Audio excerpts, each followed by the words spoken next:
The first night I did not cry. I sat on the narrow bed with its stiff white sheets and listened to the hum of a machine somewhere down the hallway. It clicked every few seconds.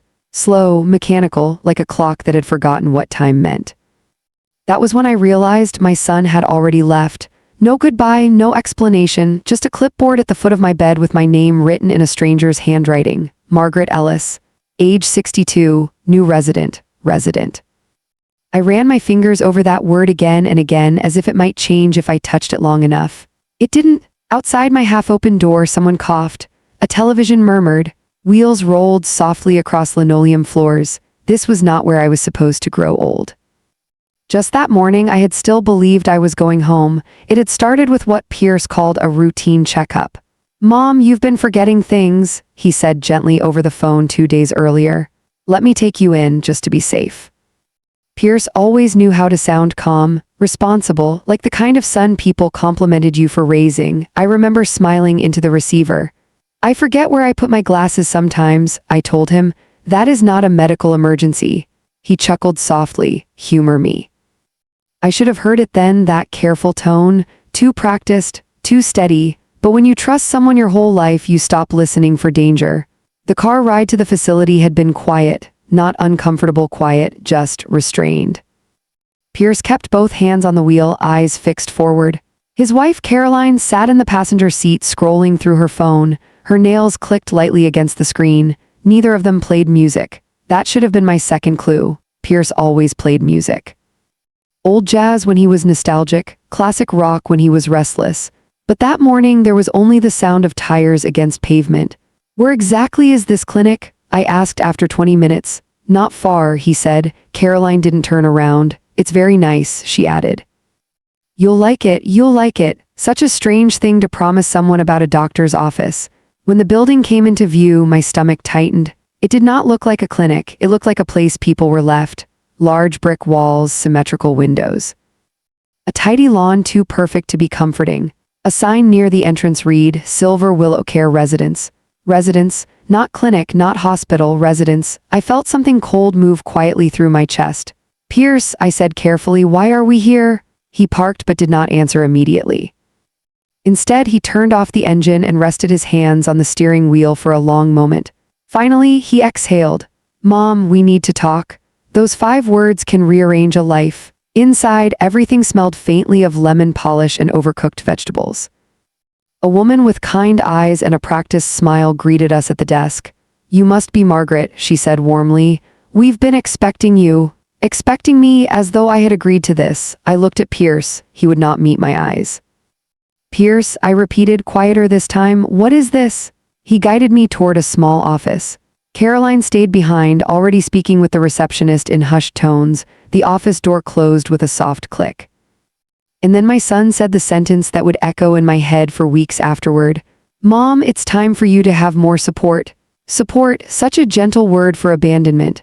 "I support myself just fine," I replied. "You fell last month." I tripped over the garden hose. "You left the stove on. Once. You've been alone since Dad passed." That one landed differently. Your father had been gone 3 years, 3 very quiet years, but they had been mine. "My home is not unsafe," I said.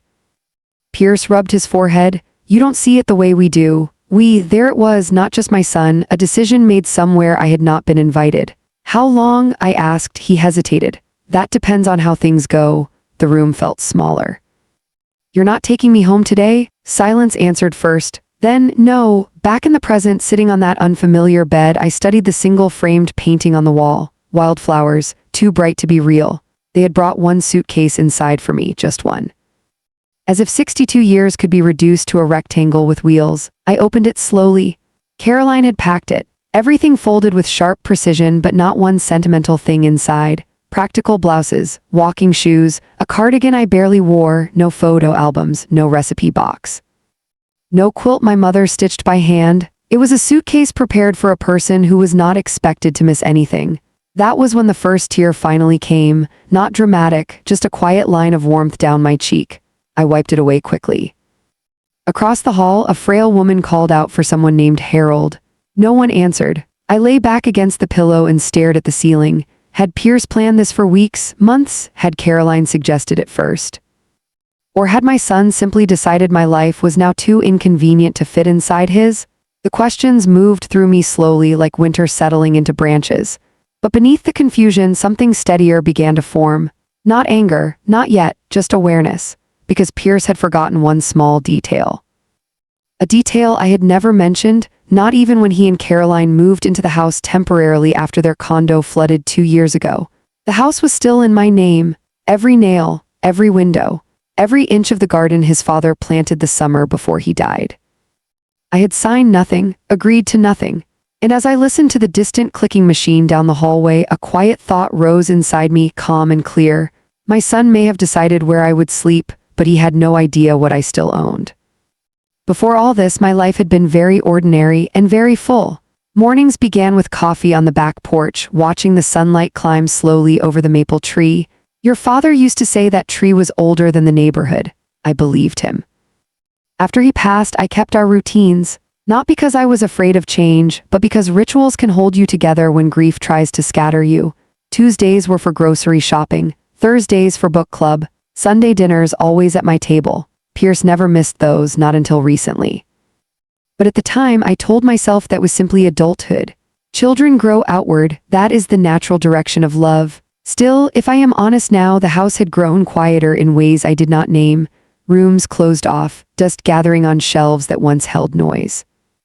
And yet, I never imagined my son looked at that quiet and saw a vacancy, a problem to be solved, a life to be relocated. If there had been signs, they were subtle enough to look like weather, a delayed phone call, a shortened visit. Caroline suggesting more than once that the house was too much for one person, I would just smile. This house raised my family, I told her once. It knows how to hold one woman. She smiled back, but her eyes measured the room. I see that clearly now. Memory is like that, it sharpens after the wound. That first night just before sleep found me, a nurse stepped in to check my blood pressure. Your family loves you very much, she said kindly. I returned her smile. I'm sure they believe they do. After she left, I turned toward the window. The moon hung low and patient. For the first time since morning, my heartbeat slowed, because beneath the shock, beneath the displacement, another feeling had begun to root itself quietly inside me. Not panic, not helplessness, but resolve. I had spent decades building a life brick by brick. I was not about to disappear from it politely. Pierce thought he was protecting me. Perhaps in his mind he was, but children sometimes forget the woman who raised them is still there, still thinking, still capable. Still standing, even when seated on the edge of a borrowed bed. And as sleep finally crept closer, one steady realization settled beside me. This was not the end of my story. It was only the moment I began to see it clearly. Morning arrived too early in Silver Willow. Not because of sunlight, the curtains were thick and practical, but because the building itself seemed to wake before the world did. Carts rolled, doors opened and closed with soft, careful restraint. Somewhere nearby, a radio played old country music at a volume just low enough to be polite. I sat up slowly, my back stiff from a mattress that had not yet learned the shape of me. For a long moment, I forgot where I was. Then I saw the pale wardrobe, the unfamiliar chair, the small laminated schedule on the wall, and memory returned all at once. It is a strange thing how quickly a life can divide itself into before and after. A nurse named Alois brought me oatmeal and weak tea. You'll settle in, she said with the confidence of someone who had repeated those words many times before. I nodded politely, but inside something resisted the phrase. Settling in suggests acceptance, and I was not ready to accept anything yet. After she left, I found my phone inside the nightstand drawer.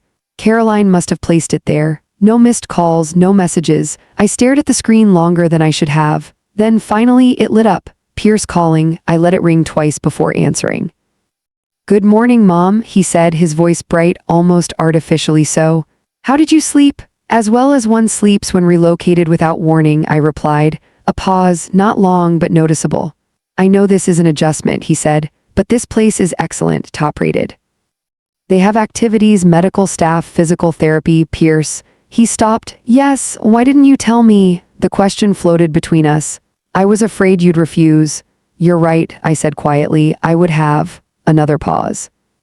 Then he shifted gently into practicality, the language he had always used when emotion made him uncomfortable. We just want you safe. We, again, that word. I was safe in my home. You were alone. I was living, I corrected softly. He exhaled. We'll visit this weekend? We'll not I will, Caroline again woven into every sentence like thread I could not pull loose. When the call ended, I placed the phone face down and closed my eyes. And for the first time since arriving, I allowed myself to travel backward to the life that had, until yesterday, still been mine. Pierce was born during a thunderstorm, 34 years ago. The power went out at the hospital just minutes after his first cry, and the nurses rushed to bring in emergency lamps. Your father stood beside me, pale but smiling, repeating over and over, "He has your eyes." From the beginning, Pierce was a careful child.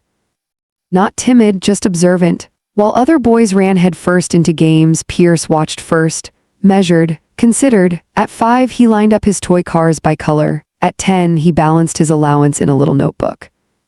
At 16, he asked me about mortgage rates because he'd heard 2 teachers discussing them. Your father used to joke, that boy came out 40 years old. When we lost his father to a sudden heart attack, Pierce was 31. He did not cry at the funeral, not publicly. Instead, he handled everything, paperwork, calls, logistics, with a steadiness that frightened me a little. Grief needs air. Pierce sealed his tightly.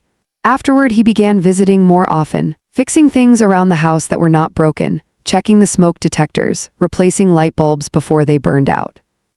At the time, I thought it was love expressing itself through usefulness. Perhaps it was, but usefulness can slowly become authority if no one questions it.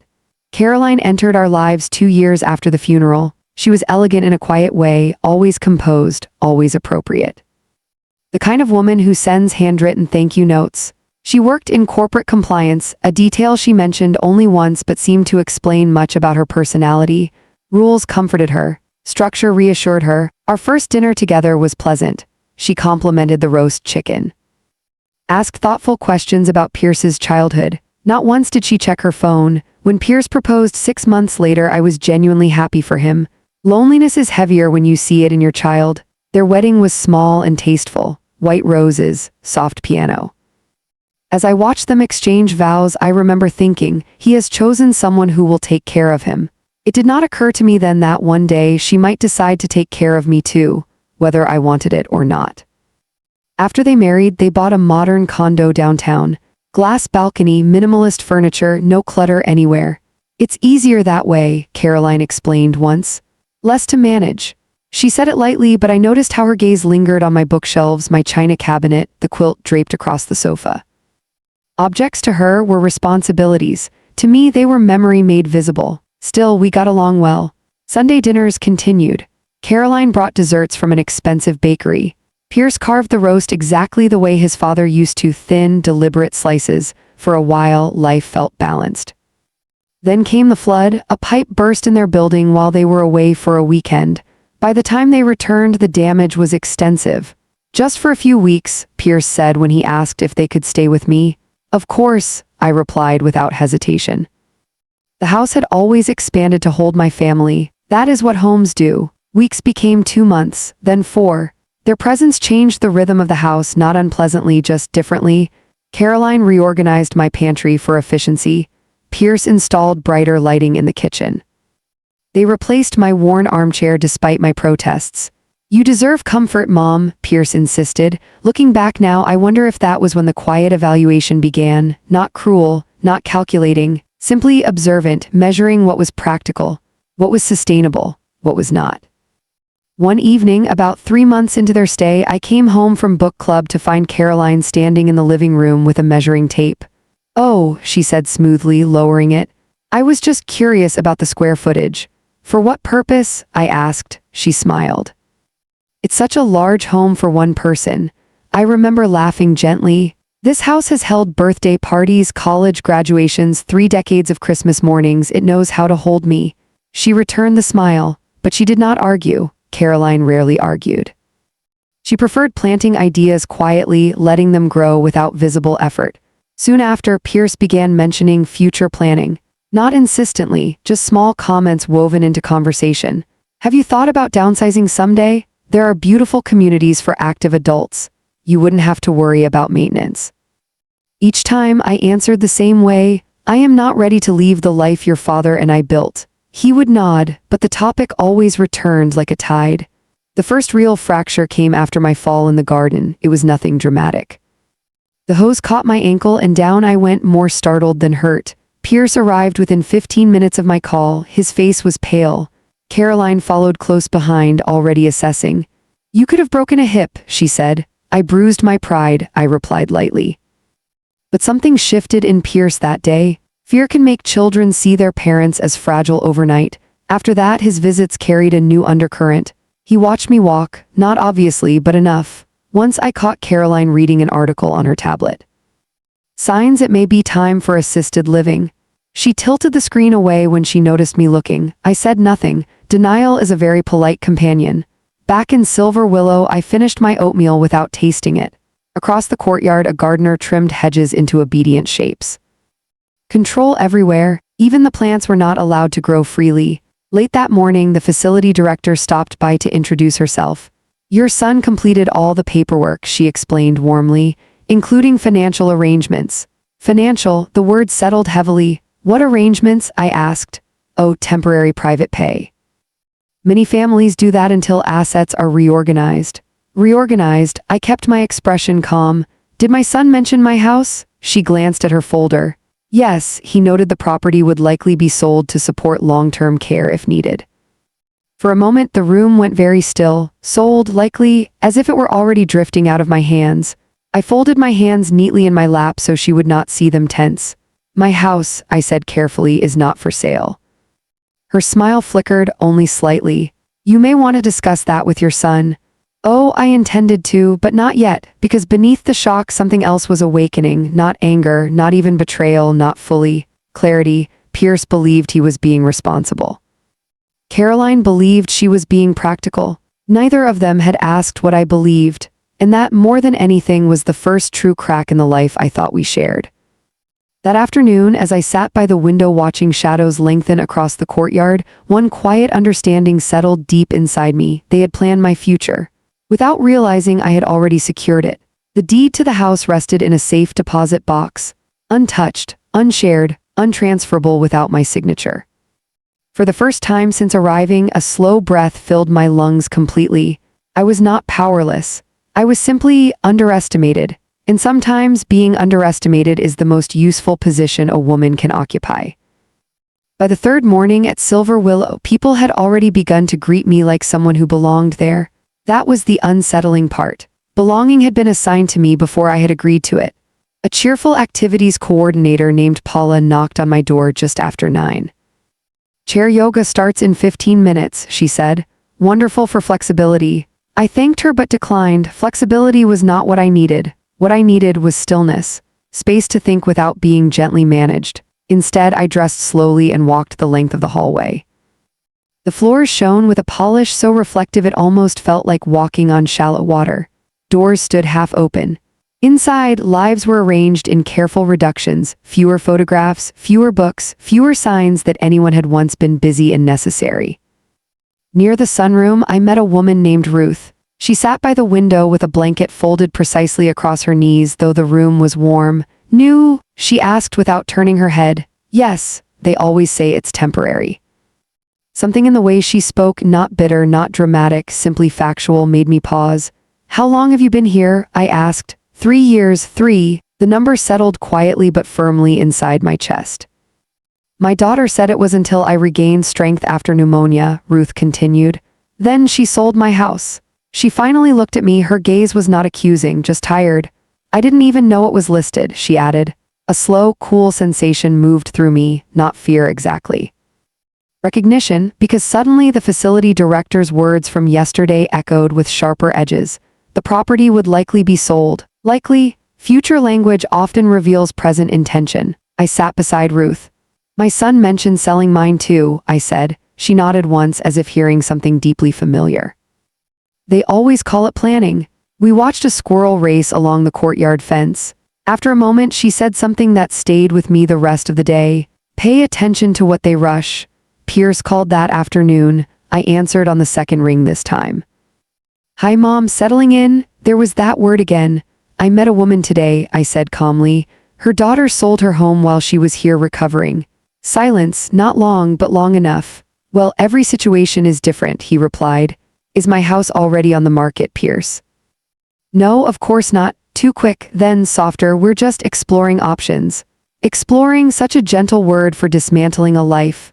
I am not exploring anything, I said evenly. Another pause, then he shifted tone, professional, reassuring. You shouldn't have to worry about maintenance anymore. Or stairs or being alone if something happens. I was not worried, I replied. You should be. There it was, not cruelty, conviction. Pierce truly believed concern gave him authority. Did Caroline suggest this? I asked. He hesitated. We both think it's best. Best. I let the conversation end soon after. But once the call was over, I did something I had not done in years. I called my bank. The safe deposit box was exactly as I had left it. Inside lay the deed. Your father and I had updated everything shortly before he passed at his insistence. Margaret, he had said one quiet evening at the kitchen table, security is not pessimism, it is love prepared for uncertainty. The house was solely in my name, always had been. Even after Pierce married, even after they moved in temporarily, I had never mentioned it because, frankly, I had never imagined needing to. Trust makes documentation feel unnecessary. Now it felt like a lifeline. I asked the bank manager to confirm something else. No power of attorney had been filed, no ownership transfers initiated, no unusual inquiries. When I hung up, my heartbeat had steadied into something deliberate. The ground beneath me was still mine. For now. That evening, Caroline finally called. Her voice flowed through the phone like warm honey, smooth, controlled. Margaret, I hope the staff is treating you well. They are, I said, though I had not realized hospitality could be arranged without invitation. A soft exhale. We know this is hard, do you? A pause, then she moved gracefully into explanation. You deserve ease at this stage of life, no burdens, no risks. I was not aware my life had become a burden. That's not what I meant, but it was what she had meant, just phrased more gently. I decided then to listen more than speak. People reveal themselves when you give them room. There's also the financial reality, she continued. Maintaining such a large property doesn't make sense long-term. Sense for whom? I asked quietly. For everyone. Everyone, such an ambitious word. I am still part of everyone, I said. Another pause, slightly longer this time. Then she said something that felt almost rehearsed. We're thinking ahead so you won't have to. After we hung up, I sat by the window until dusk settled fully across the courtyard, thinking ahead. No, they were thinking instead. And the more I replayed our conversations, the clearer the pattern became. Not sudden, not impulsive, structured, discussed, decided, without me. The realization did not arrive like lightning. It came like winter, gradual, undeniable. Saturday brought their first visit. I saw them through the window before they entered, Pierce walking with purpose, Caroline half a step behind, her posture immaculate as always. They carried flowers, lilies, beautiful and faintly funereal. When Pierce hugged me, he held on a moment longer than usual. Guilt often expresses itself through extra tenderness. You look good, Mom, he said, studying my face. I have been here 4 days, not 4 years. Caroline placed the flowers in a vase with efficient grace. We thought we'd bring a few things from the house next time, she said. Few things, the phrase pricked gently. What things? Oh, clothing, personal items, whatever you'll need once we reorganize. There it was again, reorganize. I watched her hands as she adjusted the stems. Steady, certain, already imagining a version of my life reduced to essentials. I will be returning home, I said calmly. A quick glance passed between them, so quick many might have missed it. I did not. Pierce cleared his throat. Let's take this one step at a time. Was it one step when you brought me here without asking? His shoulders tightened. We were afraid you'd say no. You were correct. Caroline stepped in smoothly. This isn't about control, Margaret, it's about care. Care that erases choice is simply control in softer clothing, but I did not say that aloud, not yet. Because something inside me had shifted in the past days. Emotion was no longer leading. Observation was, and what I observed now was urgency. Not panic, but a timeline, as if decisions were already moving forward somewhere beyond my view. Before they left, Pierce said casually. I spoke with a realtor this week, just informational. Informational, the word rang so loudly in my ears I barely heard the rest of his sentence. I smiled, small, pleasant, the way women do when they have just understood far more than they intend to reveal. That night, sleep came slowly, but not because of fear, because my mind was arranging pieces. And at the center of it all was one quiet certainty: my son believed he was managing my ending. He had not yet realized I was preparing my next move. The following morning, I asked Alois for the number of a local attorney. "Of course," she said, "planning ahead is always wise." "Yes, it is, especially when others are planning for you." As I wrote the number down, my hand did not tremble. For the first time since arriving, I did not feel displaced. I felt awake. Sometimes betrayal does not shatter you, sometimes it clarifies you. And clarity, I have learned, is far more powerful than outrage, because outrage burns quickly, clarity endures. The attorney's office smelled faintly of leather and old paper, a scent I had always associated with seriousness, with permanence. His name was Thomas Bradley, a soft-spoken man in his early 60s whose gray hair suggested experience rather than age. He did not rush me. That alone made me trust him more than I expected to. After we exchanged pleasantries, he folded his hands and asked gently, "How can I help you, Mrs. Ellis?" I placed the copy of my deed on his desk. "My son believes my house will soon be sold," I said evenly. "I would like to understand exactly what he can and cannot do." Thomas adjusted his glasses and read through the document slowly. When he finished, he looked up with a calm certainty that felt like oxygen entering a closed room.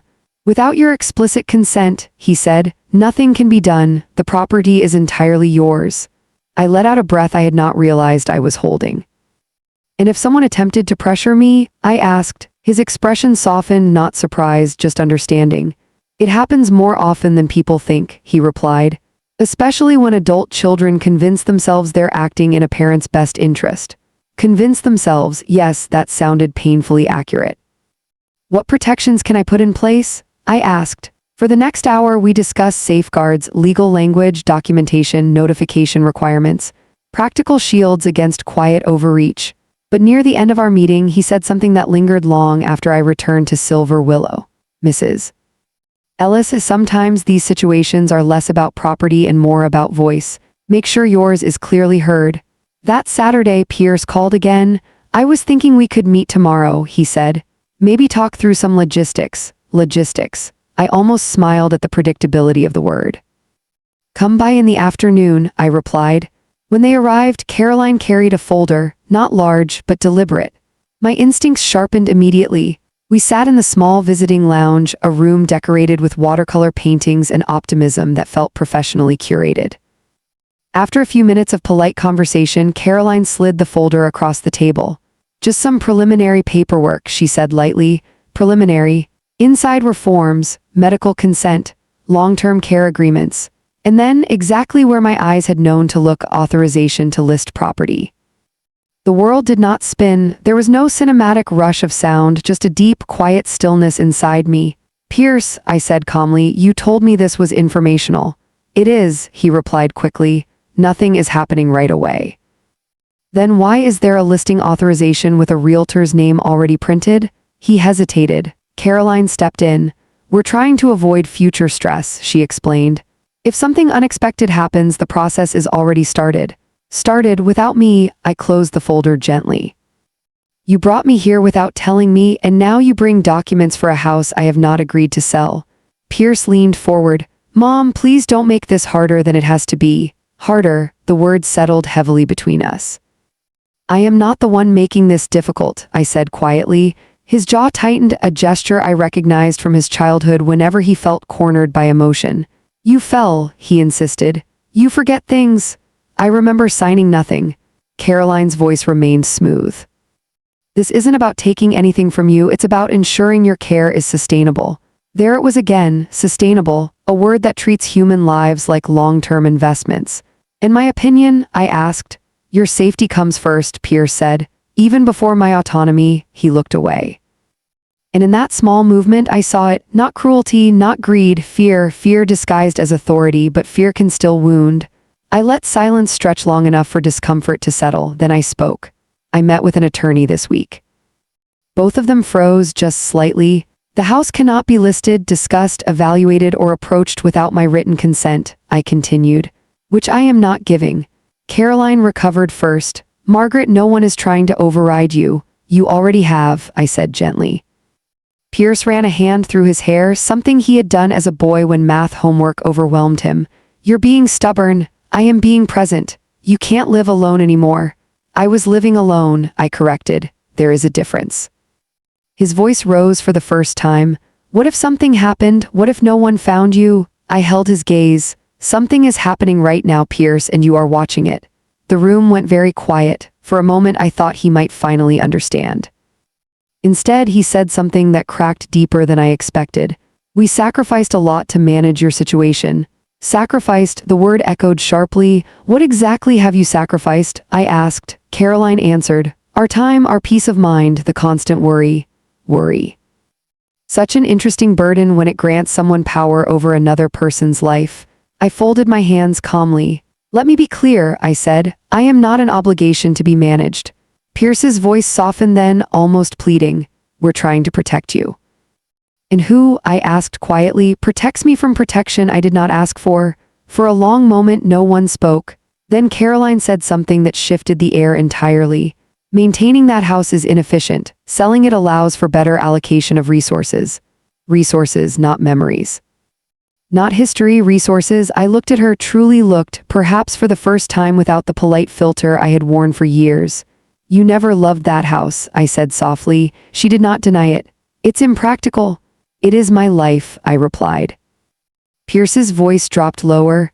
We already spoke with a financial planner. Already, the word confirmed everything. Plans had not just been discussed, they had been built without me sitting at the table. And in that moment the betrayal fully arrived, not loud, not explosive, but undeniable. It is a particular kind of grief, realizing your child has quietly begun arranging a world that no longer includes your choices. My chest tightened, but my voice remained steady. You should have trusted me enough to speak honestly, I said. Pierce's eyes flickered. I thought you'd resist. I did. He looked almost defeated, as if my resistance disrupted a future he had already rehearsed. Before leaving, he tried once more. Just think about it, Mom. I am, I replied, but not in the way he hoped. That night I did cry. Not because of the house, but because motherhood never prepares you for the moment your child stops seeing you as a full person and begins seeing you as a responsibility. Yet beneath the sadness, something stronger was forming. Not revenge, never that, but boundary, clear, immovable. For decades I had guided Pierce. Now quietly it was time to guide him again, even if he mistook it for defiance. As I turned off the lamp, one calm realization settled firmly inside me. My son believed he was deciding my future. He had not yet understood. I was about to reclaim it. After the meeting in the visiting lounge, something inside me grew very still. Stillness is often misunderstood. People think it means surrender. In truth, it is often the moment a woman decides exactly how she will stand. I stopped reacting. I started preparing. Monday morning, I called Thomas Bradley again. I would like to put additional protections in place, I told him. Of course, he replied gently. What are you considering? We discussed several options, legal ones, practical ones, but one in particular felt right the moment he explained it. A revocable living trust. The house would remain calm and untouched inside it. No listing, no financial maneuvering, no sudden planning, not without my voice leading the conversation. And the trustee, he asked. I will be, I said. There was a quiet pause on his end, the kind that carries respect. Good, he replied. Very good. Before ending the call, I added one more instruction. No one is to be given information without my written permission, not even my son. When I hung up, I noticed my hands were not trembling. Power, when exercised calmly, rarely needs volume. Over the next few days, I watched Silver Willow differently, not as a place I had been deposited, but as a place that taught me something unexpected. Perspective. Many residents had not chosen to be there, but more striking to me was how many had slowly surrendered their voices long before arriving. Decisions handed over piece by piece. Convenience mistaken for care. Silence mistaken for agreement. I refused to let that become my story. One afternoon, I sat again beside Ruth in the sunroom. She was watching birds gather near the feeder. My daughter says the house sold quickly, she told me. There was no bitterness in her voice now, only a quiet resignation. Do you miss it? I asked softly. She considered the question for a long time. I miss being asked, she said at last. The sentence settled deep inside me, not the house. The asking, respect is often nothing more complicated than being consulted. That evening, Pierce called again. I spoke with the realtor, he began. I let him finish, then I said calmly, I have placed the house in a trust. Silence, not brief this time, heavy. You what? He asked. It remains mine, it is protected, no sale can occur without my direction. His breath shifted sharper now. Why would you do that without telling us? I almost smiled at the symmetry of the question. Why did you bring me here without telling me? He did not answer. Instead, frustration crept into his voice. We're trying to help you. And I am helping myself, I replied. Caroline joined the call a moment later. I could tell by the faint change in air, the careful way Pierce's tone adjusted. Margaret, she said, legal barriers create unnecessary complexity. Boundaries often do, I answered gently. You're making this adversarial. No, I said quietly, I am making it clear. There was a long pause, then Pierce spoke again, softer now. Do you not trust us? The question hurt more than I expected, because once the answer would have been immediate, now it required honesty. I trust the son I raised, I said slowly, but I am learning about the man making decisions without me. He exhaled, and in that exhale I heard something fragile, not anger, not entitlement, fear again, perhaps even guilt, but guilt does not undo action. 2 days later, I made another decision. I asked Alois to arrange transportation for me Saturday morning. Going somewhere nice? She asked. Yes, I said. Home. The house stood exactly as I remembered it. White shutters, brick walkway, the maple tree stretching confidently toward the sky. For a moment I simply sat in the car and looked. Homes are not wood and plaster, they are time made visible. When I stepped inside with my spare key, the air greeted me with a familiar blend of lemon cleaner and the faint trace of Pierce's childhood, something warm, impossible to name. Nothing had been disturbed, yet everything felt paused, as though the house itself had been holding its breath. I walked slowly from room to room, ran my fingers across the dining table where decades of conversations still seemed to echo, stopped at the pencil marks inside the pantry door, Pierce's height measured year after year. At age 12, he had begged me to stop marking it. It's embarrassing, Mom, but secretly he checked it every few weeks. In the living room, I sat in the armchair they had replaced, now pushed into a corner. I pulled it back to its rightful place. Some things do not need modernization, they need honoring. Upstairs, I opened the cedar chest at the foot of my bed. Inside lay the quilt my mother stitched. The scent of lavender rose gently. I pressed my palm against the fabric and for the first time since arriving at Silver Willow felt something fully return, not defiance, belonging. A house remembers who loves it, and this one still remembered me. Before leaving, I did something else, something small yet quietly significant. I called a local property manager, a woman recommended by Thomas, not to rent the house, not to sell it, but to maintain it properly. Weekly checks, garden care, mail collection, presents. If Pierce believed the house was too much for me alone, then it would no longer be mine alone to manage. Solutions exist when one looks for them calmly. That afternoon, Pierce arrived unexpectedly at Silver Willow.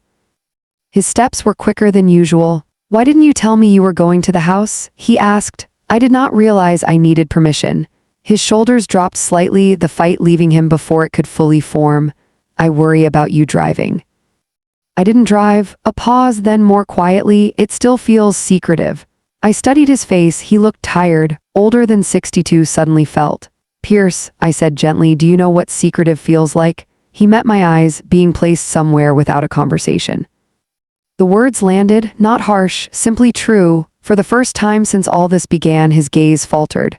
I thought I was doing the right thing, he admitted. I believe you did, I said, and I meant it. Good intentions can still cause harm when they erase another person's agency.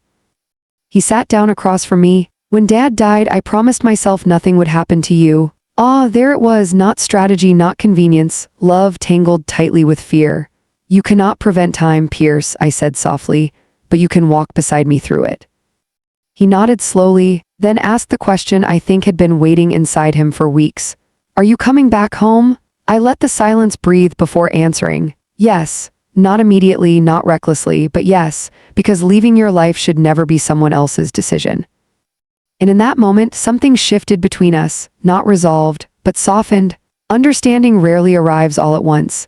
It unfolds when both people are finally listening. That night, as I prepared for sleep, I noticed something unfamiliar inside me. Peace, not complete, not permanent, but present. Because I was no longer being carried by other people's plans. I was walking again at my own deliberate pace. And somewhere deep down, I sensed this was only the beginning, not of a battle, but of a quiet correction, the kind that reminds a family. Love does not mean taking someone's life out of their hands. It means holding space while they continue to live it. The decision to return home did not happen overnight. I gave it 3 weeks, not because I doubted myself, but because clarity deserves patience. During those weeks, something subtle began to change between Pierce and me. He called more often, not to persuade, not to strategize, just to talk.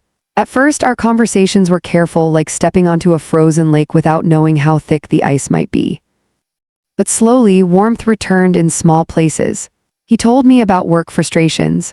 I told him about Ruth beating everyone at bingo with suspicious consistency. We even laughed once, unexpectedly, when I described the chair yoga instructor who spoke as though we were all delicate porcelain. Yet beneath the gentleness and unspoken truth remained. The world had now seen what had almost happened. And once truth is visible, it rarely shrinks back into hiding. It was Ruth, oddly enough, who set the public moment in motion.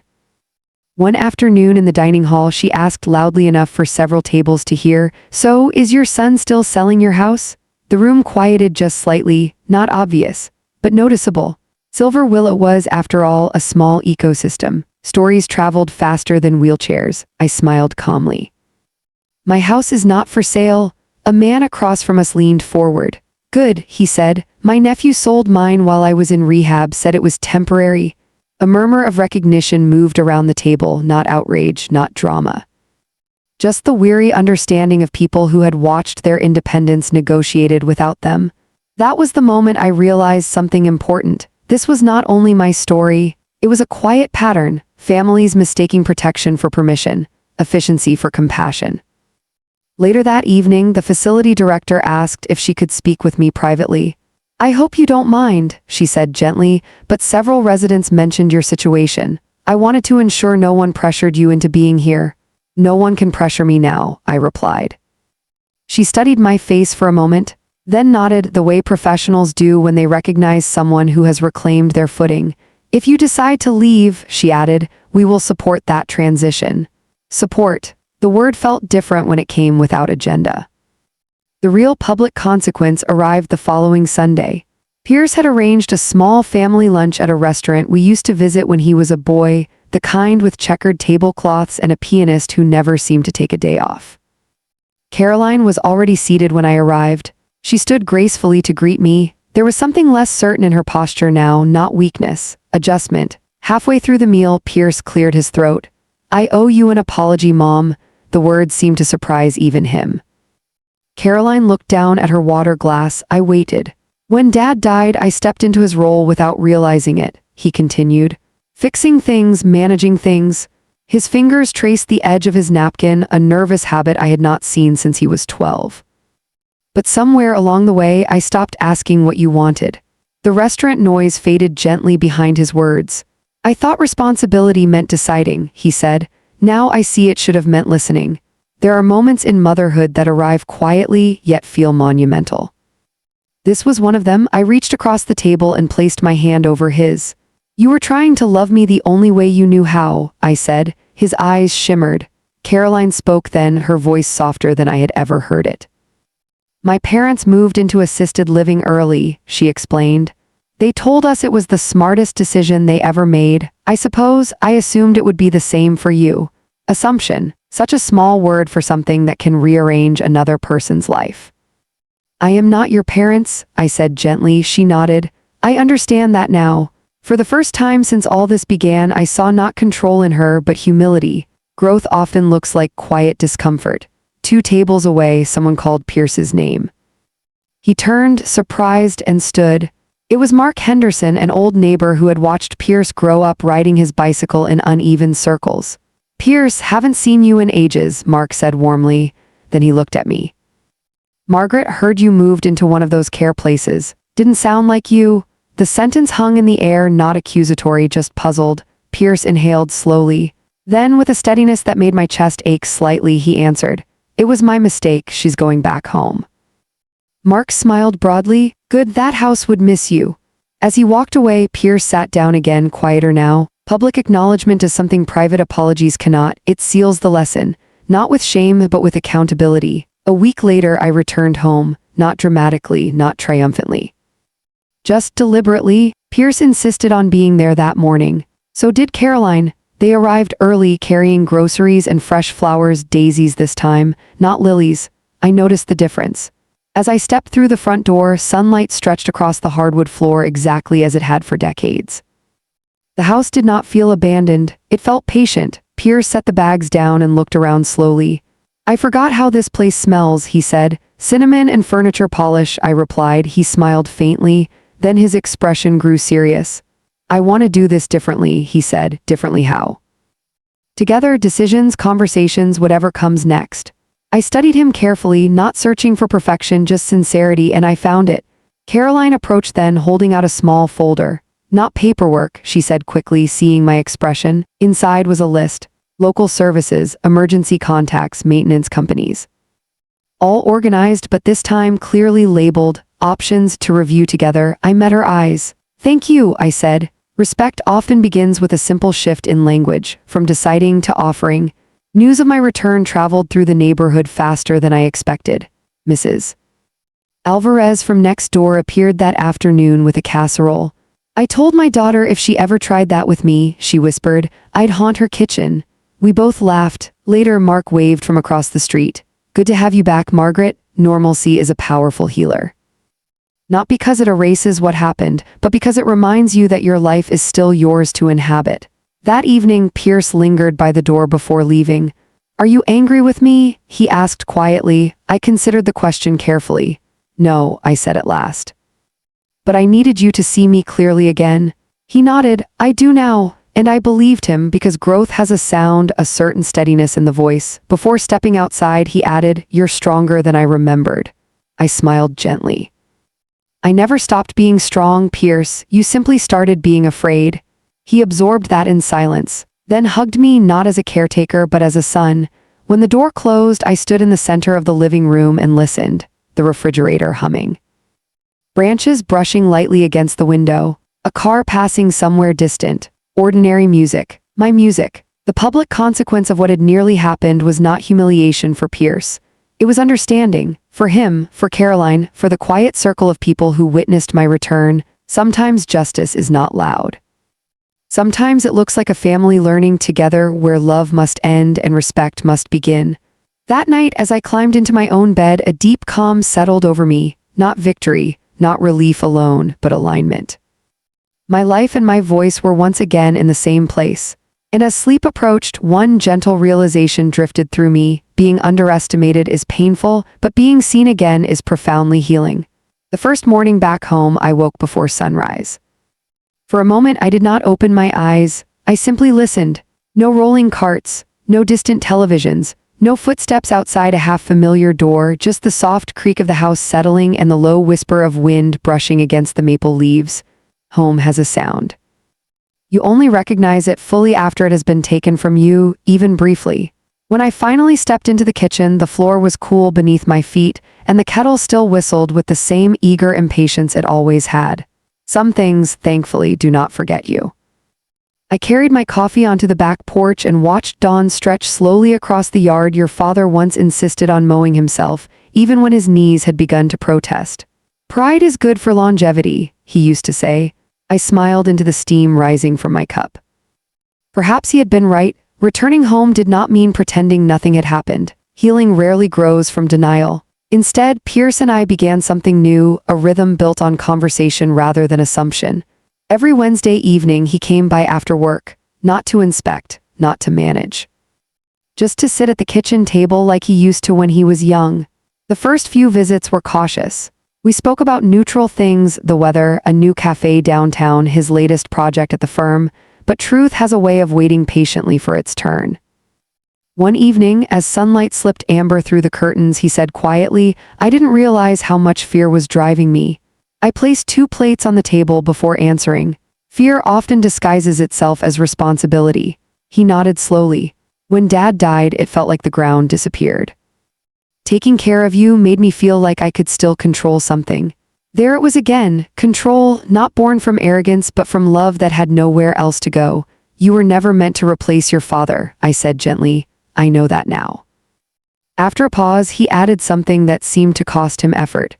I also didn't realize how quickly I stopped seeing you as fully capable. The honesty warmed me more than the tea in my hands. Aging does not erase a person, I replied. It deepens them. He looked at me then, really looked, perhaps noticing for the first time that the woman across from him was not fading, only evolving. Caroline changed too, less visibly, but just as meaningfully. Instead of arriving with suggestions disguised as conclusions, she began asking questions. Would you like help finding a gardener? Should we look into a home safety evaluation together? The word together made all the difference. One Saturday morning, she joined me on the porch. For a while, we simply watched a pair of finches argue over the feeder. Finally, she spoke. My efficiency can look like coldness, she admitted. I used to think efficiency was kindness, preventing problems before they existed. And now, I asked, I'm learning that kindness begins with listening. Growth, I have learned, is often quiet enough to miss if you are not paying attention. I reached over and squeezed her hand lightly. You love my son, I said. That makes you my family. We are allowed to learn each other slowly. Her eyes softened in a way I had never seen before. I'm glad you came home, she said. So am I, and for the first time the sentence carried no tension between us. A month after my return, I invited them both for Sunday dinner again. Cooking felt like reclaiming a language my hands had spoken for decades. The scent of rosemary chicken filled the house, wrapping itself around old memories. Pierce wandered into the kitchen. Smells like childhood, he said. Childhood rarely appreciates what it's smelling, I replied with a smile. Halfway through dinner, he set down his fork. There's something I want to discuss, he said carefully. My instincts stirred, but not with alarm this time. I've been thinking about the future, he continued. Not deciding it, just thinking. I waited. What if we planned it together? Not because anything is wrong, but so your wishes are always clear. Planning had returned, but transformed, no longer a tool for control, now an invitation. I would like that, I said, and I meant it, because independence does not mean refusing support. It means choosing it consciously. A few weeks later, we sat in Thomas Bradley's office, all three of us. Documents lay neatly arranged before us. Healthcare directives, emergency permissions, clear instructions about the house. Every line reflected my voice, not erased, not assumed, respected. When it was done, Thomas smiled gently. This is how families protect one another, he said, not through secrecy but through clarity. As we stepped outside, Pierce wrapped an arm briefly around my shoulders. Thank you for not giving up on me, he murmured. I looked up at him, this man I had once carried, now nearly a head taller than me. Children do not stop being our life's work, I said softly, even when they are grown. He laughed quietly, though his eyes shone. Healing, however, is rarely one grand moment. It is 1,000 small recalibrations. A phone call that says, "How are you feeling today?" instead of "Did you remember your medication?" A visit that begins with a hug, not an inspection. A conversation where silence is allowed to breathe. One afternoon, while reorganizing a drawer, I found Pierce's old report cards tied together with a fading ribbon.